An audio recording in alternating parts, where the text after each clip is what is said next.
د کابل په کرکټ لوبغاړي کې د شپږیز سیالۍ پر مهال چاودنه شوې چې مرګ ژوبله یې هم اړولې ده. سلام، ستړي مه شئ، وخت مو په خیر.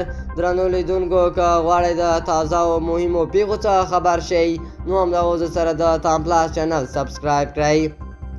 که څه هم د طالبانو امنیتي بنسټونو تر اوسه په دې اړه رسمي څه نه دي ویلي، خو په ټولنیزو رسنیو کې په خپره شویو ویډیوګانو کې ښکاري چې چاودنه د لوبغاړي د ننداره کوونکو په منځ کې شوې ده. عیني شاهدانو ازادي راډیو ته ویلي چې 5 ټپیان لیدل کېږي. دا چاودنه داسې مهال شوې چې یاد لوبغاړي کې د افغانستان د کرکټ تر ټولو ستر لیګ شپږیزې سیالۍ روانې دي. د چاودنې پر مهال د پامیر زلمي او بند امیر خمارانو ترمنځ لوبه روانه وه، خو لوبغاړي ډېر وېرېدلي دي. دوستانو، زموږ چمتو شوی خبر تر همدې ځای پورې و. د نورو جزئیاتو لپاره له موږ سره پاتې شئ. الله پامان.